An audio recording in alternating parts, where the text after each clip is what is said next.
afternoon, right? Can y'all hear me okay? Fine, doing good. Thank you very much. Now, see, don't start, because I like people who talk back. Hey, I will. We gonna say you got them on just fine.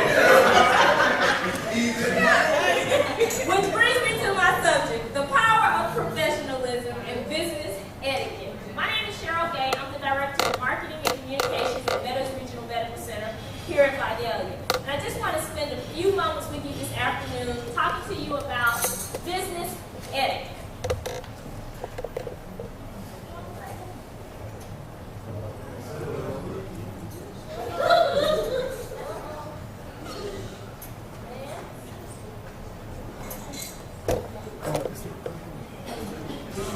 Light up, man.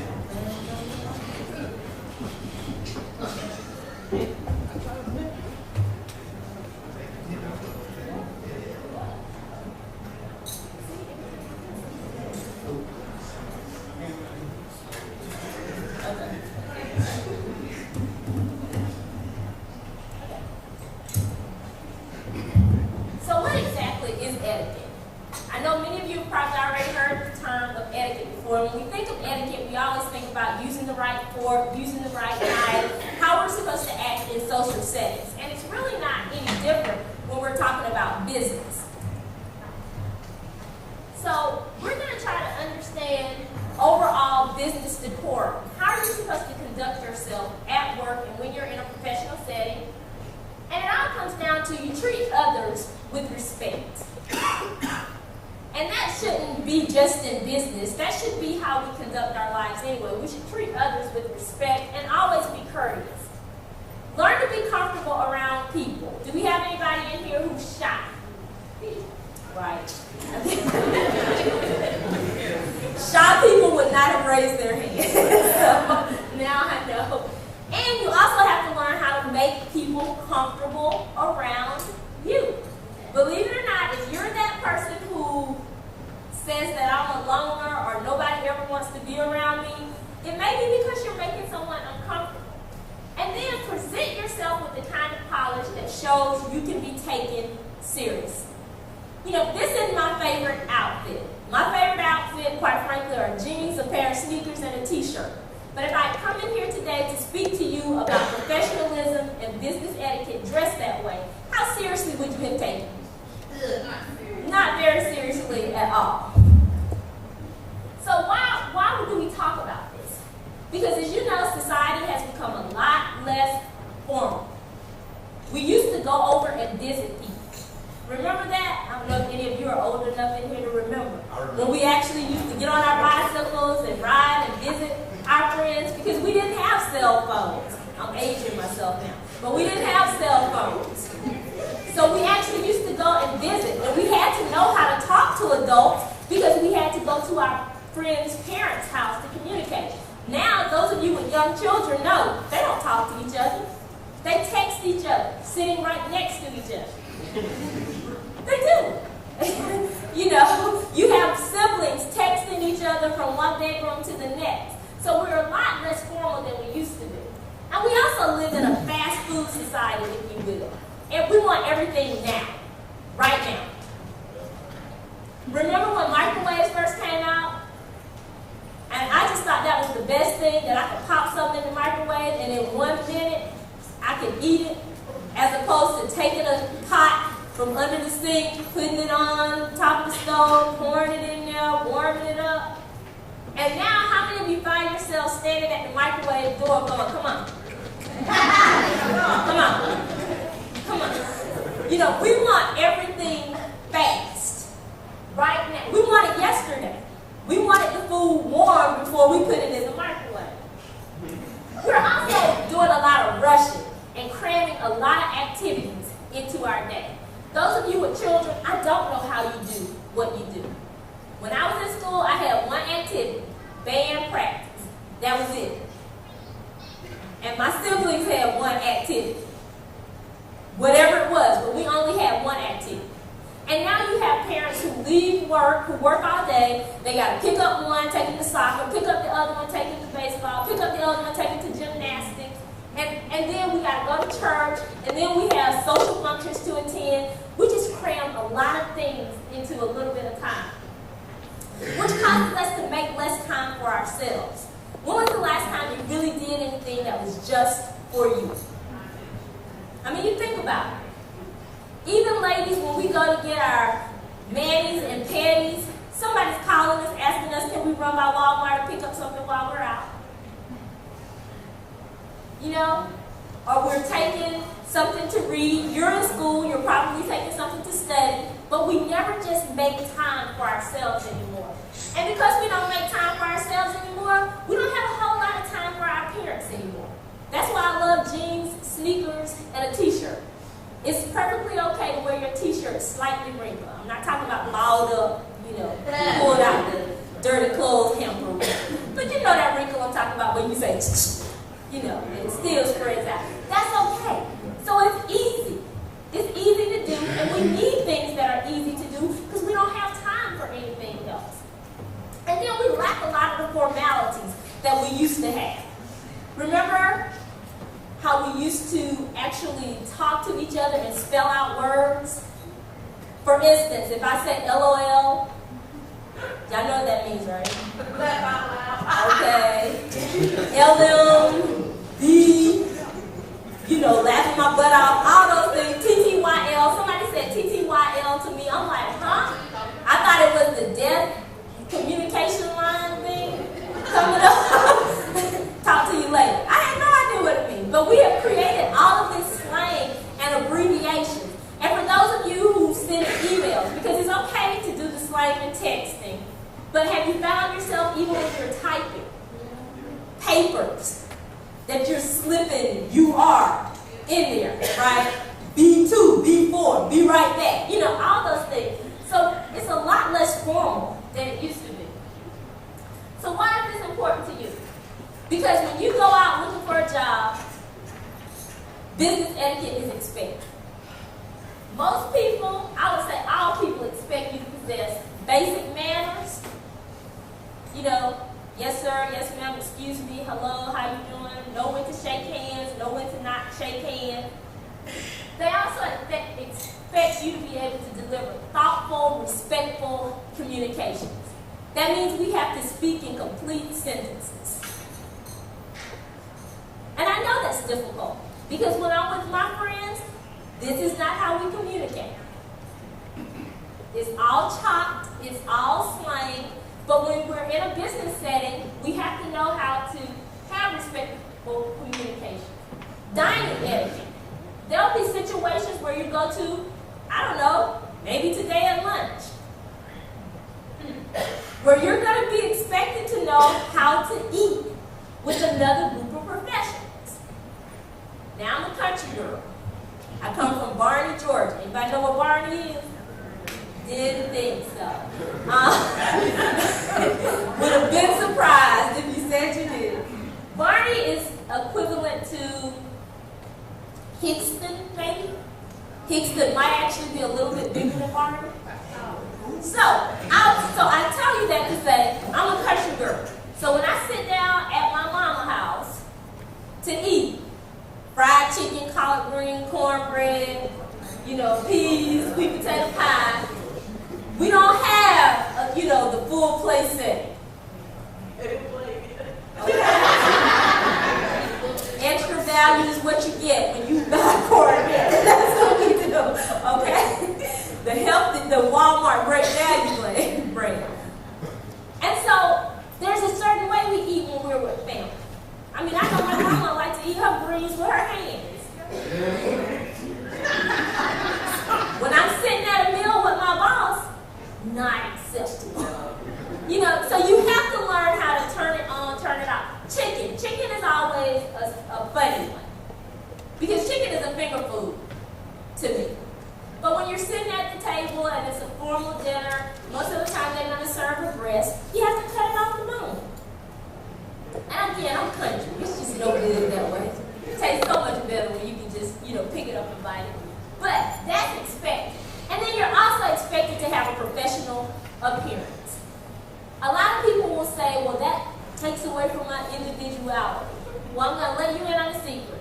When you sign up to work for someone else, for that 8, 10, you've lost your individuality. You are now a part of the company. So let's get to the basics. Be courteous and thoughtful to the people around you. Now, that used to be not talking, not smacking gum. That was real big when I was growing up. Chewing gum, and if you popped it, you know how you can make it that could just get you in so much trouble. But nowadays, we have to talk about things like our cell phones.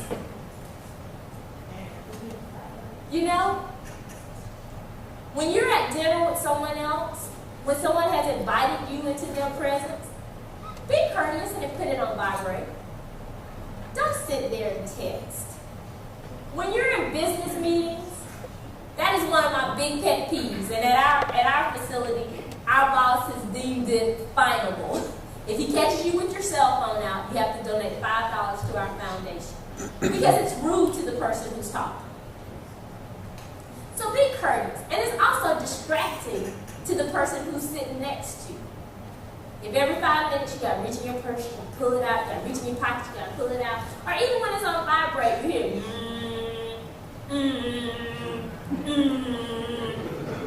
because they're not silent.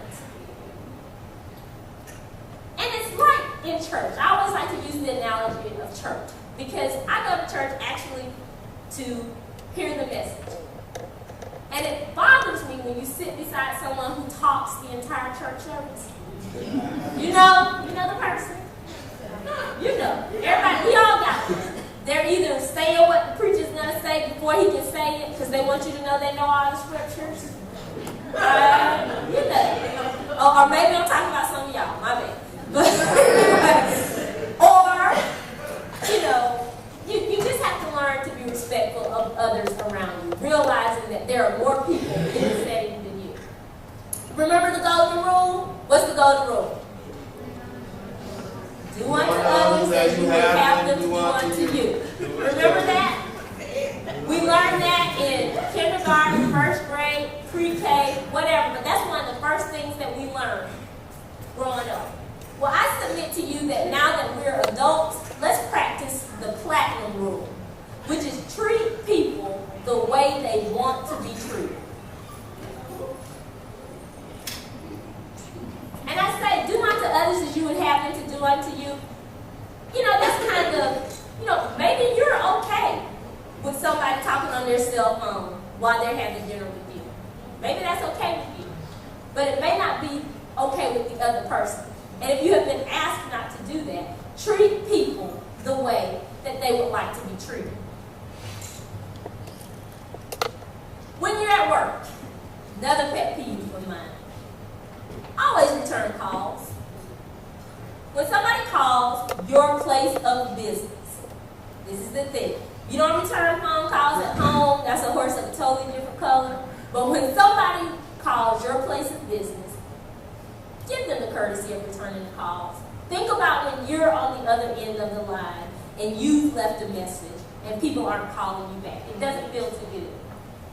And if you're going to be out, have someone answer your calls or at least change your voicemail message to indicate that you're out and will not be back to said date and will return calls then.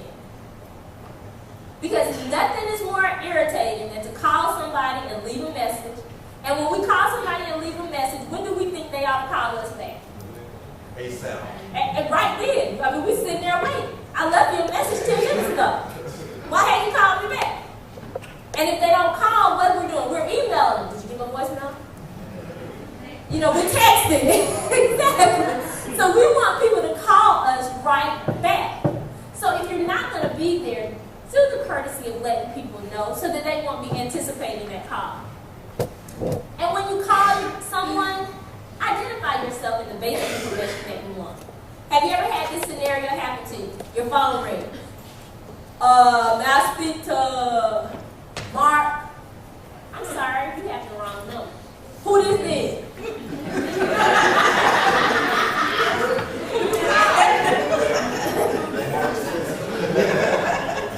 I'm like, I'm sorry, you have the wrong number. Yeah, but who this? Didn't I mark number? No. What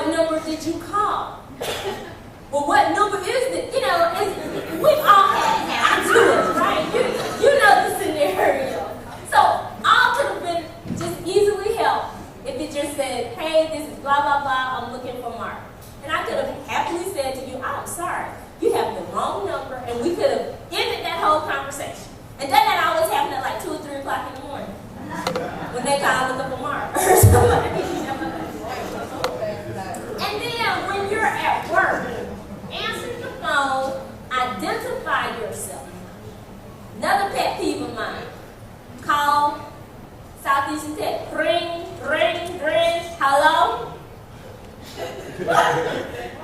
And what is the first thing you say? Is this Southeastern Tech? Yeah. That's not very professionalism. So when you're calling a place of business, you expect someone to say, Southeastern Tech, how may I take your call? This is Cheryl, how may I help you? But you expect some sort of introduction other than hello when you call somebody's place of business. Whew. Email. How many of you have email accounts? And how many of you are what I call email abusers? Every prayer chain, every funny joke, every angel, every whatever. You got to forward it to a lot of people. And then I got to read 3 pages of names before I can get to what you're trying to tell me. And then you have the nerve to tell me that if I love God,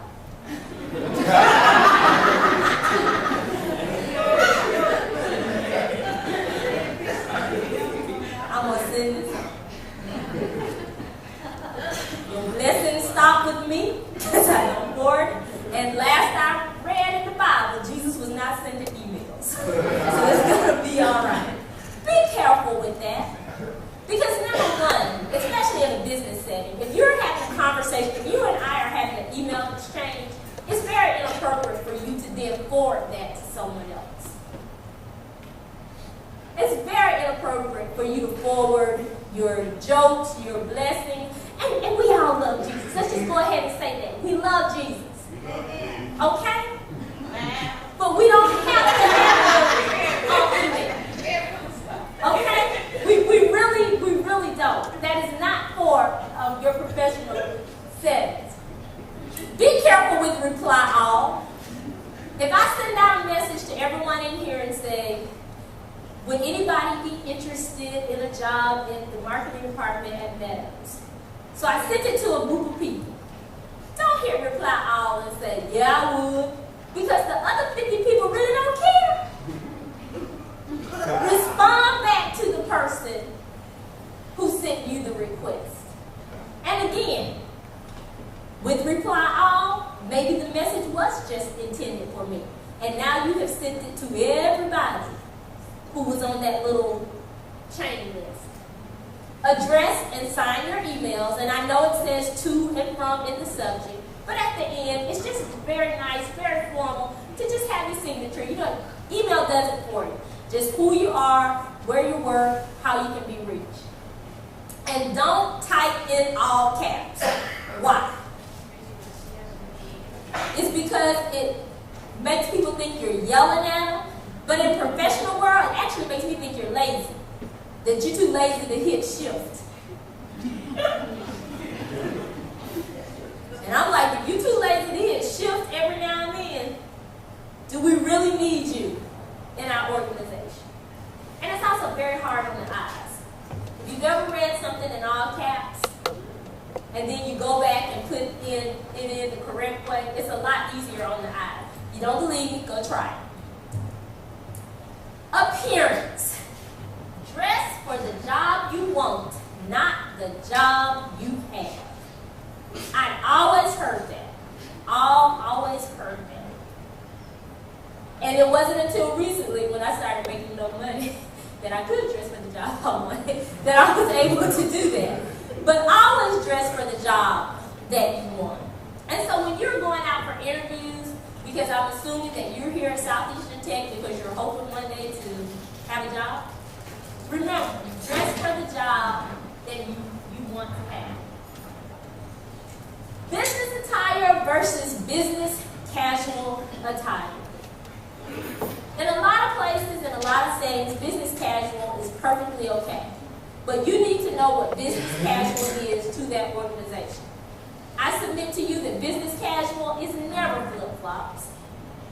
It's never holy jeans. And in a lot of places, it's never jeans. It's usually for ladies, slacks, maybe a pair of khakis or what have you, and the nice button-down shirt and flats. For men, it's usually maybe a polo shirt, a button-down, no tie, and a pair of khakis.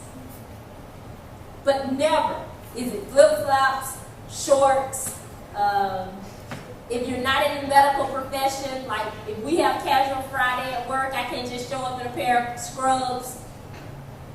You know, it's not that. Remember, should the person that comes to see you on Monday get more than the person who comes to see you on Friday?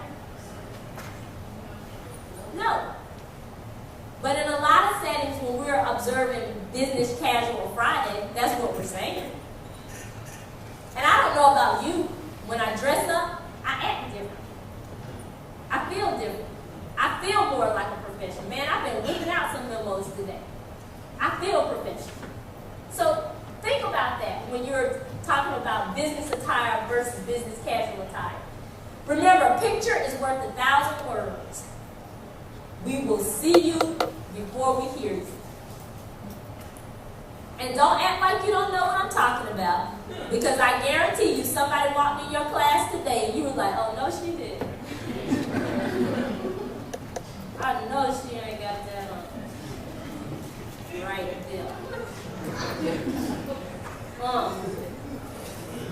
And I don't care how many questions she answered in class today. Every time she raised her hand, you were like, I know she ain't got that on.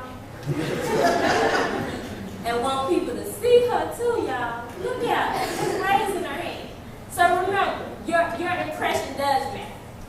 You know, they say don't judge a book by its cover, but I know when I'm buying a book, the first thing I do is read the cover. So keep that in mind. Project a quality look that is properly tailored and groomed. Your clothes don't have to be expensive. They just have to be, they have to fit you nicely. They have to be clean. They have to match. And when in doubt, black and black. Black and white. Black and gray. Black, white, and gray. You know? But, you know, make sure that you're properly tailored and groomed. Hair and nails should be properly groomed. I see my cosmetology students in here. Y'all gonna be mad at me when I tell them 3-inch nails are never appropriate for work. You know, the kind that curl over. That look like Toucan Sam because you got all the colors on. Y'all don't know about Toucan Sam, about Fruit Loops. Y'all know about that. It look like that. That's not appropriate for work. Why? Because I'm looking at you thinking, how did you get dressed? Let alone how are you going to type? How are you going to answer the phone? Remember, less is always more. And go ahead and start building your wardrobe early. I know when I first started working, I had 2 wardrobes. I had play clothes, which meant jeans and shirts, and then I had work/church clothes, which meant they could go to work or they could go to church. And you just I added pieces alone. You know, a nice pair of black slacks, ladies or gentlemen, that's timeless. A nice black blazer, timeless. Gentlemen, a nice pair of black loafers, timeless. Ladies, plain black pumps, timeless. You don't have to worry about that going out of style. And guess what? You can wear them same pants with a different shirt, and we think you got on a whole different outfit. We like, you working that today, girl. And you say it in your mind, I worked yesterday too. It's all about putting the pieces together. So, 10 tips for job hunting etiquette, because that's what it's all about for you guys, landing a job. And Southeastern Tech, we have a great job placement rate. And so we don't want this group to be the one to mess that up. So pay real close attention. Be polite when you go for an interview. That means being polite to the receptionist. That means being polite to everyone you come in contact with at that facility. That means saying please, thank you, Mother, may I, what have you. But always be polite. Dress for the occasion. Even if you're just going to pick up an application. Dress like you want a job. When I lived in Statesboro, I worked in personnel at what was then Brooklyn Memorial Hospital, and it was my job to take applications. And I will tell you that if somebody came in who was nicely dressed, we remembered that person. We jotted that name down because we couldn't wait to see their application because we were like, oh yeah, that looks like somebody who we can hire here. Conversely, when people came in with the swimsuit on, with the shorts over, we wrote that down too. Because we knew that application was going in a special file. The round. That they come and pick up periodically. Be punctual. Be on time. This is not the time to be fashionably late. Be on time. In fact, be early.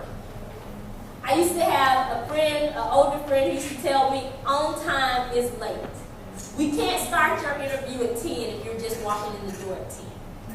You're late. So be early. Be punctual. If you don't know where you're going, the day before, 2 days before, go find the place. Figure out where you're going so that the morning of the interview, because you know that everything will go wrong that morning. That'll be the morning that the child don't want to get up, the school line long, you need gas in the car because your husband was supposed to put it in there, you didn't put it in there. So you know everything will go wrong that morning. And you don't need that compounded by, I don't know where I'm going. So plan ahead. Learn to listen. And this is a hard one for me. Because even when people are talking to me, most of the time I'm kind of listening, but I'm really thinking about what I'm going to say to them when they get through talking. And what you find is you miss a lot. Because you're not really listening to people. When you are in an interview, listen. A lot of times they will answer the question that they're going to ask you. Or maybe they will say something that will prompt you to ask a question. It's perfectly acceptable to ask questions in interviews. And in interviews, there are dumb questions. Don't believe it when people tell you there are no such thing as dumb questions. In interviews, there are dumb questions. So listen. Listen very carefully. And then be knowledgeable. Know the company that you're going to work for. You know, when I started looking for a job back in 1999, we didn't have the internet. You know? Okay, who knows what the Dewey Decimal System is in this room? See what I'm saying? Okay. That's how we found out about things. We literally would have to go to the library to research a company, call a friend who knew a friend who knew a friend who worked at the company. Guys, you have the worldwide internet at your disposal. Google it, look it up, learn everything you can about the company. And then when you ask questions, have a couple of questions that you want to ask based on the information that you have already learned. It will make them say, you know what, they did their homework. They know a little bit about our company. Even if you already know the answer to it, because you have looked it up on the internet. But be prepared and be knowledgeable. Appear upbeat. Even if you don't feel like it, appear upbeat. Do I act like I've been up since 2 o'clock this morning? Well, I have. But if I had come in here dragging like, that's how this whole presentation would have been. You all would have been like, be glad when you get through so we can go eat some barbecue. Hope I get a point for this in my class. Or whatever. I know you're probably glad anyway, but still. But appear upbeat. Appear like someone who wants to come to work. Nobody wants to hire a sourpuss. I mean, you just don't want to do it. Communicate well. Practice. Practice with a friend. Get your best girlfriend, get your best guy friend, get your mama, get your husband, get your wife, and you sit down and have them interview you. Have them ask you questions. Again, you can find interview questions on the World Wide Web. And know they may not be the questions exactly that they're going to ask you, but I guarantee you they'll ask you some form of that. And you're going to be much more comfortable answering those questions if you've already practiced your answer. How many of you have heard of an elevator speech? The theory is that you should be able to tell someone something about you, something coherent about you in 30 seconds. So say, for instance, if I'm interviewing you, you're coming for an interview, but something's come up and I've got to go. But I say, hey, ride down in the elevator. Tell me a little bit about yourself. You should have that planned so concisely, your introduction so concise, that you can do that. That in 30 seconds, I can decide, I want to reschedule the interview or maybe not. So practice that. Practice your 30-second introduction. How would you introduce yourself? Avoid interruptions. Again, turn off those cell phones. Leave them in the car. Because I'm pretty sure you have told everybody that on Thursday at 9 o'clock, I have an interview with Plant Hatch. You told them. And only your dumbest of friends would call you at 9:15 to say, how's it going? But we have them. We all have those friends. So just leave it in the vehicle. Don't even take it in, because you don't need the distraction. Avoid that interruption. Eat and drink well. A lot of times interviews are held over lunch and over dinner. So you need to learn proper place settings. You need to learn which knife, which fork, which glass is mine. Have you ever been to a really formal dinner and everybody's sitting there waiting on somebody to grab a glass so you can figure out which one you're supposed to have? You know? So learn those things. Take a few moments to learn those things. And then always show appreciation. After an interview, after a reception, after any contact you have with anyone whom you think may have a positive impact on your career, write a thank you note. Hear me. Write. That means get a note card, a pen, and physically write. Fold it. Put it in an envelope. Address it. See, I have to break this down because we use email so much until we forget. Put it in the back. Stamp it. Anybody know how much stamps cost? Stamp it. Drop it in the mail. And you think about it. When was the last time you got something in the mail that wasn't a bill? And you were like, oh my God, it's for me? A card for me? So what if it was the birthday card from Bill? It was for me. You know? So think about that. But show appreciation. And again, what does that do? It puts your name back at the forefront. Because you thought enough to say thank you for your time. Something else I would tell you all to invest in is go ahead and invest in business cards with your information on it, so that when you are at reception or places like this, when you meet such fabulous people as myself, you can hand me a card and say, this is my card if you know of anything. I didn't bring any paper, and I don't want your little torn up sheets of paper.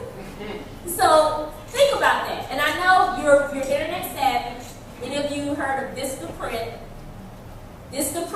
Vistaprint.com, V-I-S-T-A print.com will actually do free business cards for you. So think about that. It's a great thing to have. It's a nice little call card to have for me. So, I've talked a lot. I hope you've learned a lot. But before I go, there's just one last thing we need to talk about. And that's that social network. Facebook and Twitter. How many of you have Facebook pages? I raise my hand. I have a Facebook page. Yeah, don't friend me. And how many of you have Twitter pages? Twitter accounts. Okay. Facebook and Twitter are meant to be social networks. It's where you connect with your friends. It's where you connect with that person that you haven't seen in 20 years, that you met at the class reunion, whatever. But Facebook is out there for everybody to see. And if you come to my job, my place of employment looking for a job, guess what? We're going to go and see if you have a Facebook page. And that's right here in Vidalia, Georgia. So imagine what they're doing in big cities. And we're going to look at your Facebook page. Because your Facebook page will tell us a lot about who you are and what you do. Now, I may never tell you that I looked at your Facebook page, but you'll know it. And you all tagged up, you know, you know that pose. Yeah. You know, be selective about your friends. Remember, when you use these things, you have a digital signature out there on the World Wide Web for everyone to see. I'm not telling you not to use them, but I'm telling you to use them very, very carefully. Very carefully. Because it can, it will, it does come back to haunt you. And you know, oftentimes we post things and we say, oh, well, nobody commented. Nobody must not have seen it. Oh, they saw it. But they were like, I don't want that mess on my page. So be careful. And then just a little Facebook etiquette. I don't want your hearts. I don't play Mafia Wars. I don't care if you don't have boards to build a barn. I don't care. I don't want a pillow fight. I don't want to join your cause I already got enough to do. You know, I'm there to socialize and reconnect with my friends. And when you use it for the intended purpose, you stay out of trouble. So just remember that when you're thinking about leaving STC. I mean, right now, you're thinking, I'm a student, it's okay. But it never goes away. It's out there. It's out there for the whole wide world to see. So be very careful. I've enjoyed being with you this afternoon. Thank you all for having me.